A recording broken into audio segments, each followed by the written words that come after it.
I'm quite skeptical on 91 Days. It definitely had a very good start to the episode. I really like the setup for everything. It's really dark. It's really adult. Man, I am really digging the atmosphere. But, oh god, I've been betrayed too many times by things that seem like they're going to be smart and coherent at the beginning. And then just kind of go off in a weird direction that I don't like. Yes, I am looking at you, Dimension W and Joker Game. Still, this one doesn't feel like that so far. It feels like it's actually going to tell a story, but we'll see. I mean, me and Sun Wukong were talking about this one literally last night. We were saying it kind of felt like Joker Game, but at the same time, it definitely has those Baccano feels, and now that I've watched the first episode, definitely, there was some Baccano mixed in there with a little bit of gangster. Oh man. I'm looking forward to this. It's cool, it's just... yeah, I am skeptical. I am not trusting it whatsoever. I'm giving it the 3-episode treatment. If it feels like there are just a bunch of unanswered questions and they're not really going to get into them, I am going to drop it. So far, however, it's been cool. The first episode has dropped us in the middle of all the action with that really cool intro where Angelo and his fake avilo name got given that letter with the picture of his dead brother, and then we proceeded to see how his dead brother became his dead brother rather than his living brother, and how exactly these families are working out. I mean, Avlio's mother and father and supposedly little brother, but I'm not trusting that yet, were killed off by the Vanetti family right at the beginning. The Vanetti family, which took over, which kind of killed off their previous Don, and Avlio's father just wasn't part of that, which is why he was killed off. We don't know why his father was killed off. We don't know what the ledger was his father was trying to protect.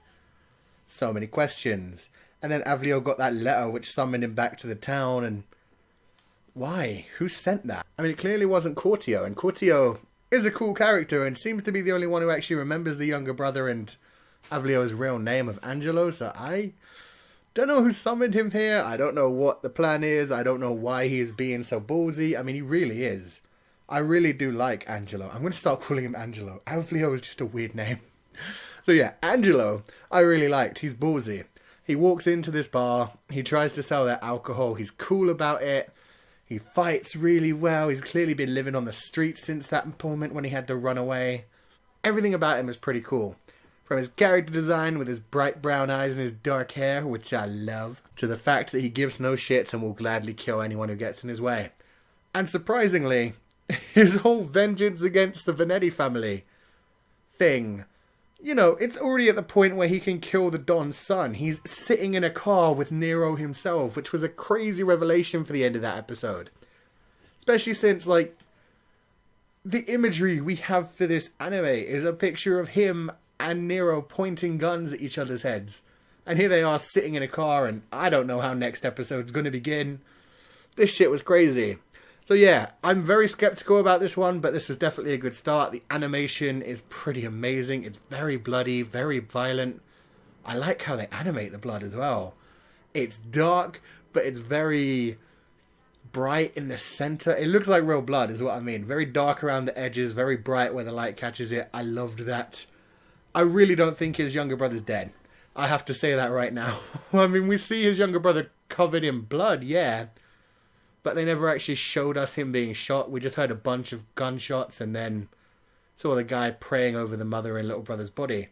For all we know, they shot the mother, knocked out the little brother, and then took him in. For all we know, he could be Fango, this crazy psychopath. Which is another thing I have to say. The cast of characters in this is pretty cool as it is now. Fango is completely insane, working for the other family. I forget their name. I know it begins with a C, but I mean, there's the two families. The one that he actually wants revenge on is the Vanettis. The other one's the one controlling the alcohol. And, you know, Fango works for that one. He's a psycho. He's spraying his gun out everywhere, like licking the air and shit. He's a crazy fucker. So I'm really liking him, but at the same time I did like Vano and Nero, who showed up to sell the stolen alcohol. And were just so cool about the whole thing. And poor Tiga, who just got knocked out in the back of the car.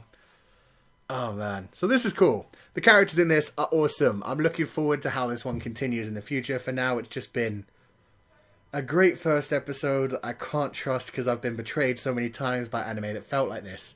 I mean, especially the intro. I love that intro. It felt very Godfather. It went all dark. It just showed you the production credits like in black and white, and then showed you all the little clips of things that were going on in the time that was between the kid's parents getting shot and where the kid wound up now.